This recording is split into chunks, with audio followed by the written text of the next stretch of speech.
চনকা গুৱাহাটীৰ তিনি নাতি দূৰতে অৱস্থিত এখন পিকনিক স্পট হ'ল চনকা। একদম তিনেই ওচৰৰ বাট, এঘণ্টাৰ ভিতৰতে আপুনি গুৱাহাটীৰ পৰা চনকা পাই যাব।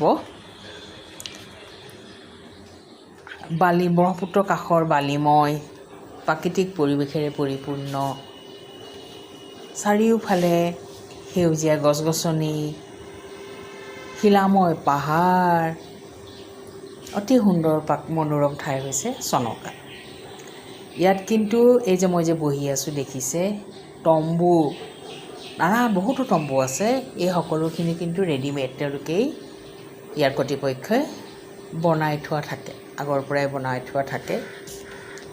এই বালিময় ঠাইত অদূৰে দেখিছে, সেয়া হৈছে পিকনিক স্পট। ইয়াত সকলোৱে নিজৰ নিজৰ পচন্দমতে খাদ্য সম্ভাৰ বনাইছে। দেখি কিমান ভাল লাগিছে নহয়। এয়া চাৰিওফালে তম্বুৰ তলতে তেওঁলোকৰ খাদ্য সম্ভাৰ বনাইছে। আপোনালোকে ইচ্ছা কৰিলে ইয়াত বাৰ্থডে, নানান পাৰ্টিও আয়োজন কৰিব পাৰে। ইয়াৰ সন্মুখত কিন্তু বৰ ধুনীয়া ৰিজৰ্ট আছে,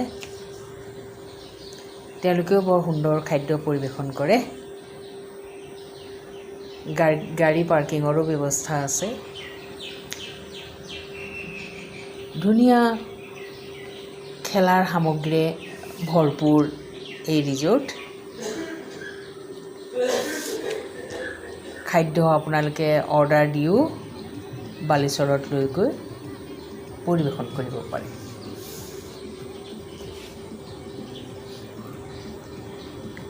এটা দিনৰ কাৰণে ঘৰুৱা জঞ্জাল সামৰি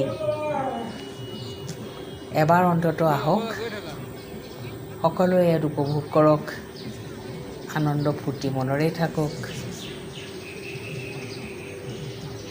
মন প্ৰাণ বৰ ভাল লাগি যায়। সৰু সৰু ল'ৰা ছোৱালীৰ কাৰণে ইয়াত খেলনা, ঝুলনা, ঘোঁৰা গাড়ীও আছে।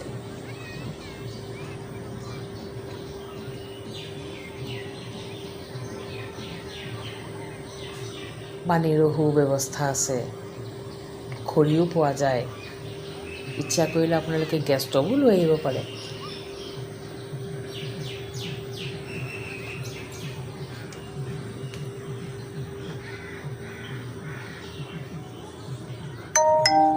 সকলোৱে ইয়াৰ মুকলি মনেৰে আনন্দ ফূৰ্তি কৰি দিনটো অতিবাহিত কৰিছে।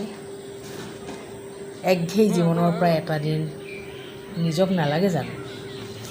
মনটো ভাল লাগিবৰ কাৰণেইতো লাগে।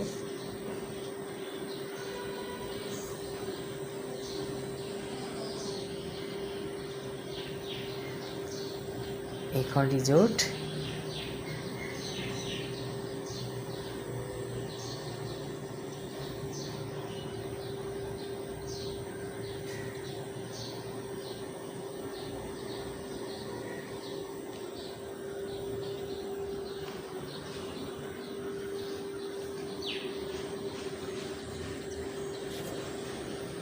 এয়া বালিময় ঠাই।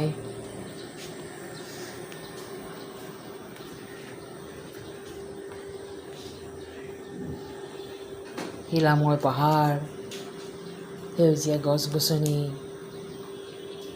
ভৰপূৰ এক নান্দনিক পৰিৱেশ।